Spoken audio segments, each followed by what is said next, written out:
Estamos a 3 minutos de las 9 de la mañana. Es momento de darle la bienvenida al ministro de Trabajo y Seguridad Social, Pablo Mieres. Hay muchos temas para conversar, los últimos datos sobre empleo y desempleo, pero también la 10ª ronda de consejos de salarios, entre otros aspectos. Bienvenido, Mieres, ¿cómo anda? Muy bien, un gusto, gracias por la invitación. Gracias por venir. Bueno, recientemente se lo vio con cierta satisfacción por los últimos datos de empleo y desempleo. Aumentó el empleo, bajó un poquito el desempleo. Y usted señaló esto como los mejores datos o la mejor situación si se compara con 2017. Sí, esos son datos, digamos, simplemente tomar la información del Instituto Nacional de Estadística y comparar los primeros semestres de cada año y efectivamente los datos del primer semestre del 2023, cuando se toma en cuenta la tasa de actividad, o sea, la cantidad de gente que está en el mercado de trabajo, la cantidad de gente que está ocupada, la tasa de desempleo, es decir, los que buscan trabajo sin haberlo encontrado, más la tasa de informalidad y el subempleo, que son los 5 indicadores más importantes para analizar la realidad laboral.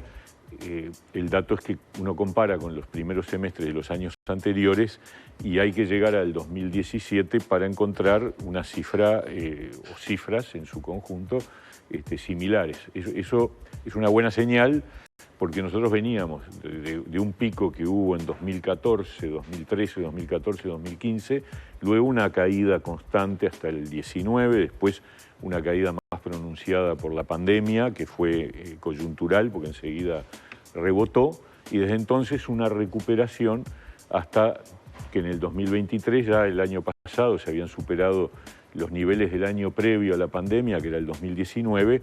Ahora, con el cierre de este semestre, estamos en cifras que equivalen a las del 2017, y eso es bueno, es positivo. Obviamente eso no significa que uno dé por satisfecha la situación, sigue habiendo mucha gente que tiene problemas de trabajo, hay inequidades dentro del panorama del mercado laboral, hay inequidades de género que son estructurales de hace muchos años y también de edad. Los jóvenes tienen una tasa de desempleo mucho más alta, lamentablemente, que el resto de la ciudadanía. Y hay problemas regionales que están muy marcados en el litoral por la situación de Argentina. O sea que no es que esté todo bárbaro, pero sí hay una recuperación que es positiva y que hay que seguir trabajando. Ministro, se pasó de 57,8 en mayo a 58,2 en junio. Sí. Muchos han hablado también del impacto de la incidencia que han tenido los jornales solidarios en medio de estos datos, ¿no? De analizar estas cifras. Sí. ¿Qué porcentaje representan? Son unos 10.000. Sí, que recién están arrancando, o sea que tampoco es que se vaya a se ha mantenido desde mostrar. hace algunos semestres. De hecho, cuando uno, esta comparación, tú comparás mayo con junio, que está bien, mayo-junio en todos los indicadores mejora, tanto en tasa de actividad, tasa de empleo y tasa de desempleo que baja. Obviamente siempre en toda sociedad y en cualquier, y en el Uruguay siempre, con distintos gobiernos adelante y atrás, ha habido siempre programas de subsidio al empleo, y Jornales Solidarios es uno de ellos. El otro día nos preguntaron, justo el lunes pasado en la Cámara de Representantes, en la discusión de la rendición de cuentas, si ese crecimiento que nosotros anunciamos que ocurrió entre 2021, 2022 y la mitad de 2023, se crearon alrededor de 110.000 puestos de trabajo, que eso compensan los 60.000 que cayeron en el 20 y 50.000 que se habían perdido en los años 17, 18 y 19.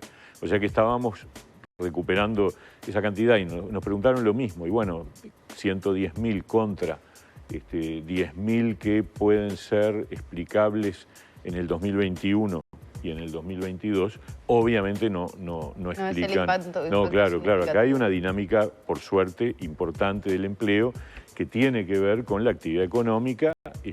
Yo creo que este año que vamos a tener un crecimiento más bajo de la economía, seguramente el crecimiento del empleo es probable que en el segundo semestre esté un poquito más estable, más meseteado, ojalá que no, pero no prevemos una caída, eso seguro que no. ¿Qué pasa con los niveles salariales, no? Sí. En números globales, bueno, estamos como en primer semestre de 2017, pero hay 500.000 de uruguayos que cobran menos de 25.000 pesos. ¿Qué ha pasado ahí? Sí, a ver, hubo caída del salario real. Como ustedes saben, en el 2020 con la pandemia hubo una definición que incluso fue firmada por las tres partes en el Consejo Superior Tripartito en julio del 20, que implicaba que si la economía caía, cosa que ocurrió, iba a haber una caída del salario real y luego una recuperación. La recuperación empezó el año pasado y con la pauta de la 10ª ronda que presentamos al Consejo Superior Tripartito, se va a completar la recuperación. En el sector público eso ya está en tránsito porque se aprobó el año pasado, se firmó un convenio con COFE y otro con la Coordinadora de Sindicatos de la Enseñanza, o sea que eso está pautada la recuperación. En el sector privado, que el tema es mucho más heterogéneo, tenemos un pequeño grupo que equivale al 6% de los trabajadores dependientes formales que están registrados en el Banco de Previsión Social, que pertenecen a un sector que fue mucho más afectado que el resto. Estamos hablando del sector turístico, de actividades. Esos quedan por fuera de estas rondas. Ellos quedaron en un subgrupo. En un subgrupo que negoció el año pasado y que ya pautó una recuperación, pero a más largo plazo. Es decir, que va a completar esa recuperación sobre el año 26. El resto más o menos en 2025. Tiene que recuperar, si se mantienen las pautas. A ver, nosotros no ordenamos dentro del sector privado, simplemente planteamos nuestra pauta y son las partes las que negocian, pero la propuesta del gobierno implica, primero, ¿cuál es la realidad? De los 650.000 trabajadores que empiezan ahora la negociación colectiva, hay un 17% que ya recuperó el nivel o que nunca lo perdió, porque hay sectores que tuvieron esa capacidad de mantener el salario real, 17%. Y en el otro extremo hay un 10% que tiene una pérdida mayor al 3%. En el medio está la gran mayoría que está entre el 1 y el 3. Para todos, sea cual sea, excepto los que no tienen pérdida, la propuesta del gobierno es que en cada semestre, además de mantener el poder adquisitivo, se recupere, el poder adquisitivo del semestre que empieza, se recupere un tercio de lo que queda pendiente de pérdida. De manera tal de que la gran mayoría terminarían recuperando en julio del 24 y el resto en enero del 25. Desde los trabajadores se señala que justamente todo ese tiempo donde hubo pérdida salarial recién se va a recuperar, no para la totalidad de los trabajadores, en 2025. ¿Qué pasa con todo lo que se perdió en ese entonces? No es retroactivo. No, claro. Claro, bueno, pero son pérdidas que esos están... 200 pesos que tal vez... Es más, se calcula en un salario, ¿no? ¿Qué pasa en la pérdida de un salario? Siempre ocurrió eso, o sea, siempre que hubo caída del salario, incluso cuando no había caída del salario y tú negociabas inflación esperada, llegabas al 100% cuando empezaba el semestre y después iba cayendo el escaloncito hasta que llegabas a los 6 meses y volvías al 100. Eso ocurrió en los tiempos que no había pérdida y en los tiempos que había pérdida. Acá llevamos 3 años, ¿no? Claro, entonces estamos levantando y la economía viene creciendo y por lo tanto nosotros creemos que va a haber oportunidad, incluso la construcción pactó, no solo, la construcción no perdió nunca, ¿no?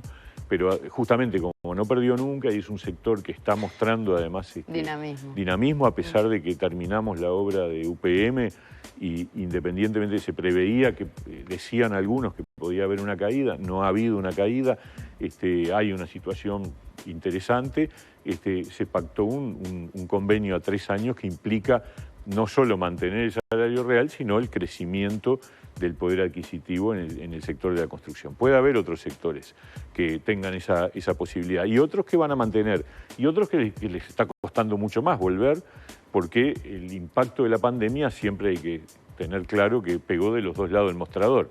Del lado de los trabajadores, también del lado de las empresas, en el caso de la hotelería, en el caso de los restaurantes, del transporte turístico. Sí, hace poco estuvo acá el ministro de Turismo y de alguna manera mencionaba que el sector se ha recuperado, ¿no?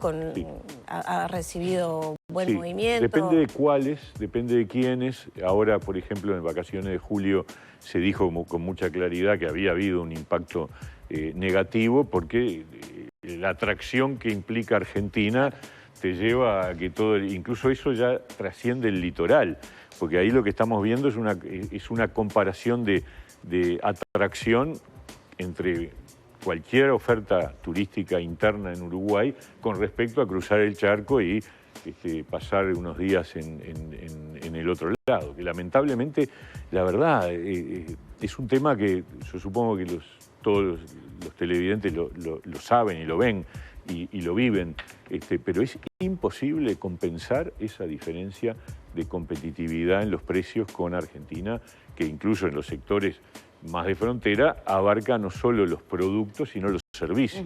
Ustedes saben las historias que hay de fiestas de 15 del otro lado del río Uruguay, de que hay gente que se va a cortar el pelo al otro lado.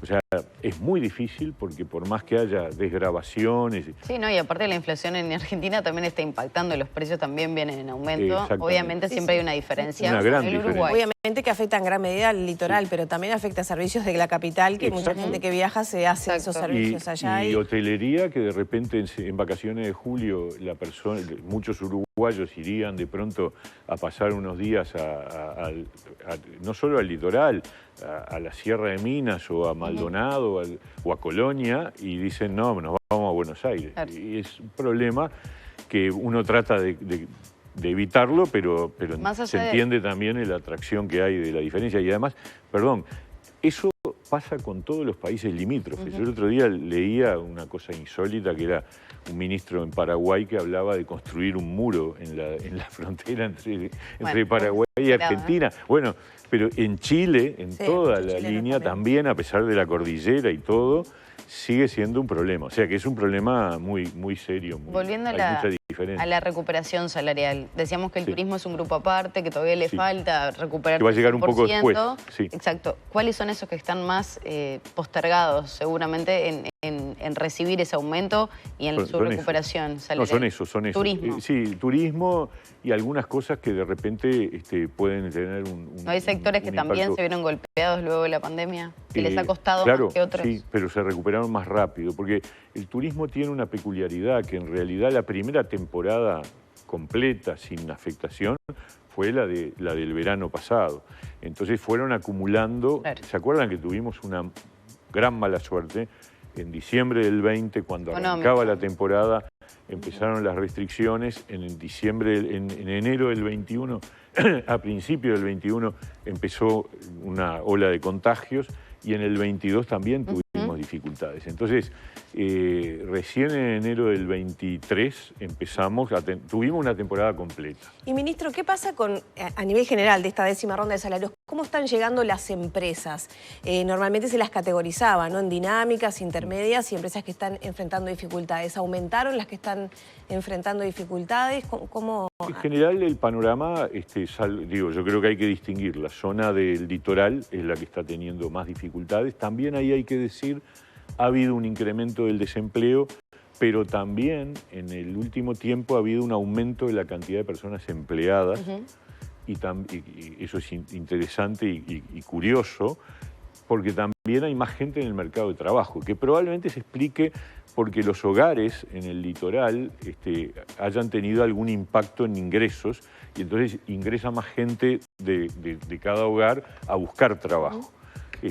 Pero tenemos, sí, las cifras de desempleo en el litoral, en algún caso llegan casi al doble que la última cifra de Río Negro, por ejemplo, estaba cerca del doble de la cifra nacional. Hay una perspectiva de... Perdón. No, que quería preguntarles esa contestación en general de cómo han llegado las empresas a esta 10ª ronda, si hubo cambios, movimientos de empresas que estaban en situación de dinamismo o intermedio y han bajado. Yo creo que en general hay una situación de reactivación que ha ocurrido, más lenta en algunos sectores. La industria, por ejemplo, ha tenido caída de puestos de trabajo.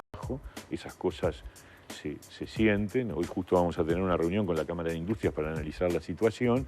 En el comercio ha habido una recuperación muy sostenida, pero también dentro del comercio no es lo mismo el comercio vinculado al turismo que el comercio que y un supermercado acá que en Paysandú, o en Florida o en Maldonado. Exactamente. Entonces, también encontrar políticas que permitan sostener el empleo más allá de los seguros de paro, la promoción del empleo. Nosotros establecimos que para los trabajadores de los departamentos del litoral valga el subsidio más alto de la Ley de Promoción del Empleo. Hasta fin de año, después veremos, a fin de año veremos cómo es la situación, probablemente se prorrogue. O sea, si una empresa contrata a un trabajador que vive en Paysandú, en Salto, en Río Negro, obtiene un subsidio del mayor, o sea, del trabajo protegido se llama. ¿Por qué? Y porque vemos ese problema. Pero claro, ustedes dirán, ¿cuál es el tema? El tema no es que aumenta los puestos de trabajo. El incentivo para contratar es para que haya más puestos de trabajo. El tema acá es que tenemos un problema de caída de la actividad. Entonces no es fácil que esos mecanismos tengan un impacto significativo, ¿no? Le quería preguntar por las jubilaciones con Sí. este anuncio que se hizo, pero también tiene que ver con esta ronda de salarios, porque a fin de año se va a determinar el índice medio de salarios, Sí. de cuánto va a ser ese aumento, porque va a impactar. ¿Ya hay una perspectiva de cuánto podría llegar a ser ese porcentaje? Yo no me animo hoy a decirlo. Seguramente va a estar por arriba del IPC, eso seguro. O sea que va a haber recuperación del salario real. La viene habiendo ya. A ver, cuando cerramos el 2022, el índice medio de salarios estuvo 1 punto por encima del IPC, lo cual implicaba claramente constatar que se había empezado a recuperar el salario real. En estos meses, los analistas que se dedican a esto van siguiendo mes a mes y confirman que en el 2023 se sigue aumentando el poder adquisitivo del salario, y seguramente con esta pauta, que va a ser retroactiva el 1 de julio cuando se cierren los convenios, vamos a cerrar el año con una mejora del salario real muy consistente, porque además hay un incremento en el sector público también que va ocurriendo. O sea, el salario real está en recuperación, y obviamente somos muy optimistas en cuanto al que el 24 también va a continuar el resultado. El número no lo obtengo, eso arrastra obviamente a las jubilaciones. Las jubilaciones ya tuvieron en enero de este año un aumento por encima de la inflación de 1 punto, y ahora dimos el aumento adelantado de las jubilaciones mínimas, 150.000 jubilaciones mínimas que reciben un aumento del 3%, sí, aproximadamente 500 pesos desde el 1 de julio, y ya cuando llega el aumento anual, ese 3% ya está configurado y se le agrega la diferencia. ¿Es inviable que quede como un aumento más allá de lo que pase después? Está resuelto como adelanto a cuenta.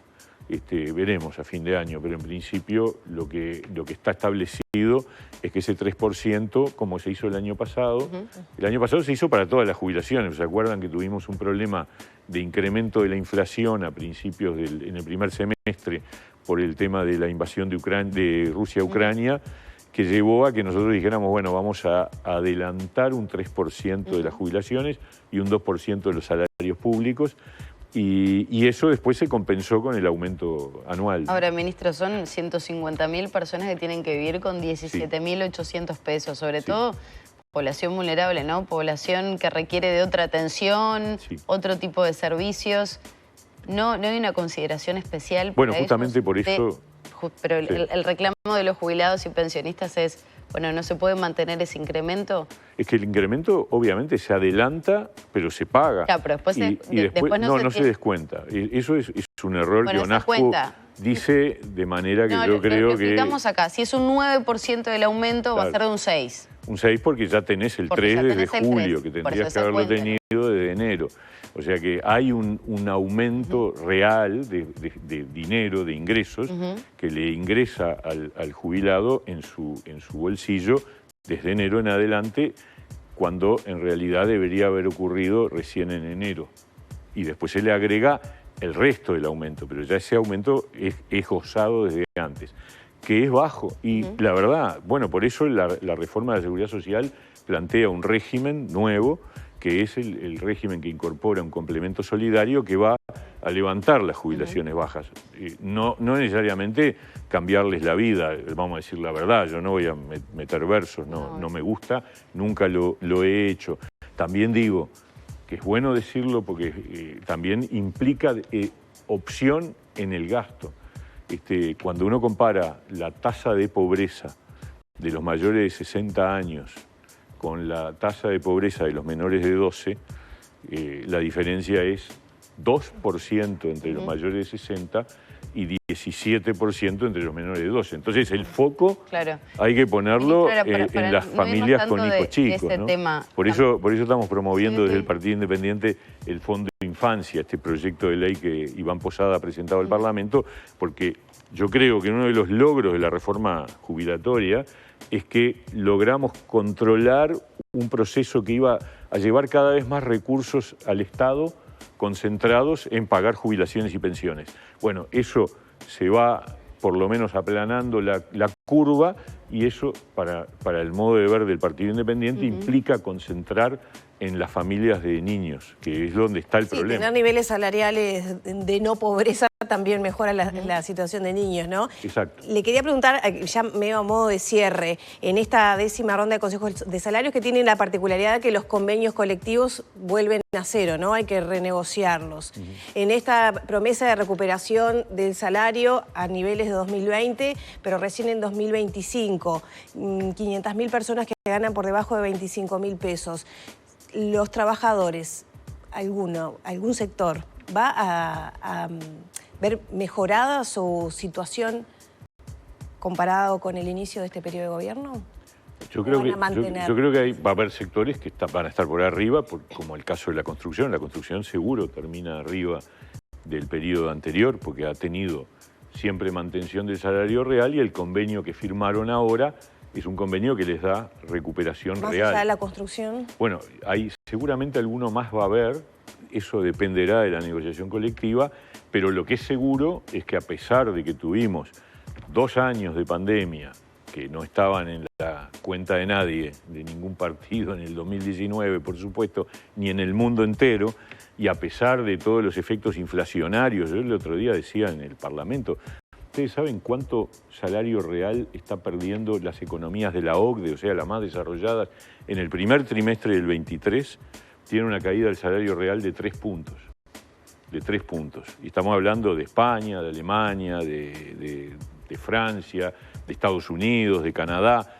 Promedio 3%, 3 y algo por ciento en el primer trimestre del 23.